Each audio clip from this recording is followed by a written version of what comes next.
Le Point Bourse vous est présenté par Bourse Direct.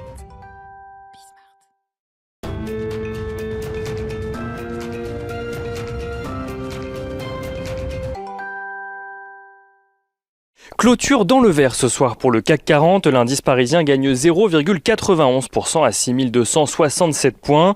Les investisseurs parisiens qui ont tout d'abord pu prendre connaissance ce matin du climat des affaires en France. Un climat des affaires qui perd 2 points par rapport au mois de mars pour retomber donc à 95 points.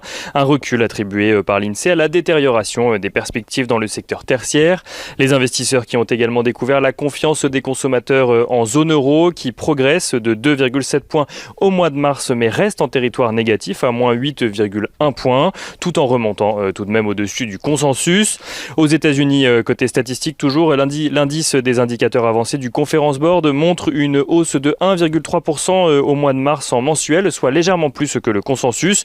En ce qui concerne les chiffres du chômage aux États-Unis toujours, les inscriptions reculaient la semaine dernière et passent de 586 000 à 547 000. Au-delà des statistiques, les investisseurs ont surtout pu prendre connaissance du compte-rendu de politique monétaire de la BCE, suivi du discours de Christine Lagarde en début d'après-midi. La BCE a sans surprise laissé sa politique monétaire inchangée, même si Christine Lagarde a annoncé que les achats d'actifs du PEP se feront à un rythme plus élevé sur le deuxième trimestre que sur les premiers mois de l'année, sans donner d'estimation précise de cette accélération. Christine Lagarde qui a également précisé que la question de la sortie du programme d'urgence face à la pandémie est prématurée et qu'elle n'a pas été discutée avec les gouverneurs de la BCE durant cette réunion de politique monétaire. Sur la conjoncture, la BCE s'attend à ce que l'économie de la zone euro renoue avec la croissance dès le deuxième trimestre et anticipe une inflation globale qui devrait progresser dans les prochains mois, tout en rappelant que le rebond de l'inflation actuelle est dû à des facteurs transitoires et que les pressions sur les prix restent contenues. Du côté des valeurs à présent, à suivre à la Bourse de Paris, les investisseurs ont pu découvrir de nombreuses publications d'entreprises aujourd'hui. Le secteur du luxe, tout d'abord, confirme son dynamisme avec Hermès qui annonce une accélération de ses ventes au premier trimestre. Des ventes tirées par la demande en Asie, par une résistance de la demande en Europe et une reprise de la demande sur le continent américain.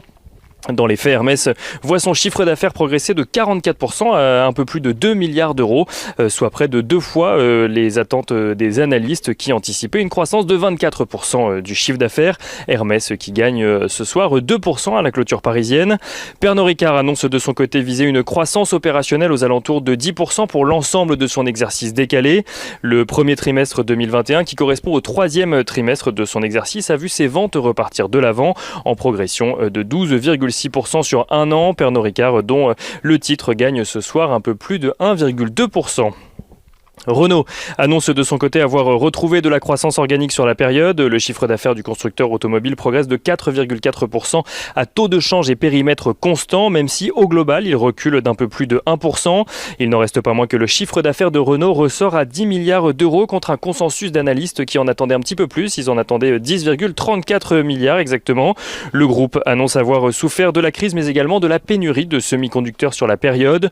Une crise donc en ce qui concerne les semi-conducteurs qualifié d'imprévisible par le groupe, ce qui pousse d'ailleurs Renault à s'abstenir de prévisions pour l'année 2021.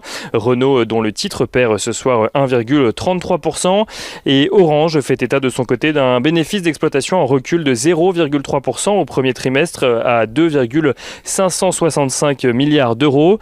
Un résultat en lien avec la baisse des frais dits de roaming, à savoir la facturation de frais d'itinérance lors de déplacements à l'étranger, mais aussi un recul de l'activité de l'opérateur en Espagne. Sur l'ensemble de l'année, Orange confirme ses objectifs annuels, à savoir un bénéfice d'exploitation stable, voire en léger recul. Le titre d'Orange recule ce soir et perd 1,6%.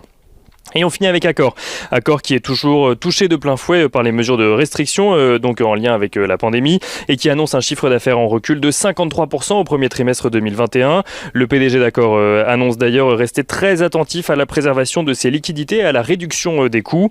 Accor qui s'estime cependant confiant dans la reprise lorsque les mesures de restriction seront levées, notamment sur le continent européen. Accor qui reste globalement stable à la clôture parisienne, qui cède 0,24%. Et on finit avec l'agenda de la journée de demain. Demain, la journée sera chargée pour les investisseurs puisqu'ils découvriront les indices PMI pour le mois d'avril dans la zone euro. Côté entreprise, ils découvriront les résultats trimestriels de Air Liquide, mais aussi les résultats annuels de l'entreprise Rémy Cointreau.